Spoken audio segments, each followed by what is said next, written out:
ನಮಸ್ಕಾರ ಎಲ್ರಿಗೂ. ಇವತ್ತು ನನಗೆ ಮಲೆ ಮಹದೇಶ್ವರ ಸ್ವಾಮಿ ಬೆಟ್ಟಕ್ಕೆ ಬಾಡಿಗೆ ಇತ್ತು. ಬಾಡಿಗೆ ಅಂದರೆ ಫ್ರೆಂಡ್ ಅವ್ರ ಮನೆಯವ್ರನ್ನೇ ಕರ್ಕೊಂಡು ಹೋಗ್ಬೇಕಾಗಿತ್ತು. ಕಾರ್ ನಮ್ಮ ಭಾವ ತೊಗೊಂಡೋಗಿದ್ರಿಂದ ಬೆಳಗ್ಗೆನೇ ಎದ್ದು ನಮ್ಮ ಭಾವನ ಮನೆ ಹತ್ರ ಹೋಗಿ ಅಲ್ಲಿಂದ ಗಾಡಿ ತೊಗೊಂಡು ವಾಪಸ್ಸು ನಮ್ಮ ಏರಿಯಾಗೆ ಬಂದೆ. ನಮ್ಮ ಏರಿಯಾದೆಲ್ಲ ಪಿಕಪ್ ಇದ್ದಿತ್ತು. ಅವ್ರನ್ನ ಕರ್ಕೊಂಡೆ, ಪೂಜೆ ಗೀಜೆ ಮಾಡಿಕೊಂಡು ನೆಕ್ಸ್ಟು CNG ತುಂಬಿಸ್ಕೊಂಡು ಎಕ್ಸ್ಪ್ರೆಸ್ ಹೈವೇಗೆ ಎಂಟ್ರಿ ಆಗಿದೆ. ತಡ ಕೊಟ್ಟರು ಹೊಡೆದ್ರು.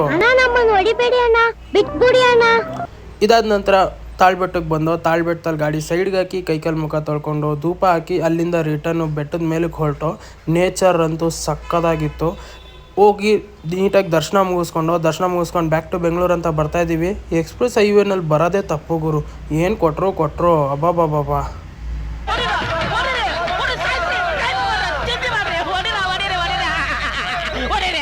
ಈ ಗ್ಯಾಪಲ್ಲಿ ಎಲ್ಲ ಹೊಡೆದ್ಮೇಲೆ ಕ್ಯಾಂಟ್ರೋ ನಾನು ಯಾಕೆ ಬಿಡಬೇಕು ಅಂತ ಅವನೂ ಹೊಡೆದ. ಇದೊಂದು ಬದುಕಿ, ಇದೊಂದು ಜನ್ಮವೇ, ಎಂಥ ದುರ್ವಿಧಿ.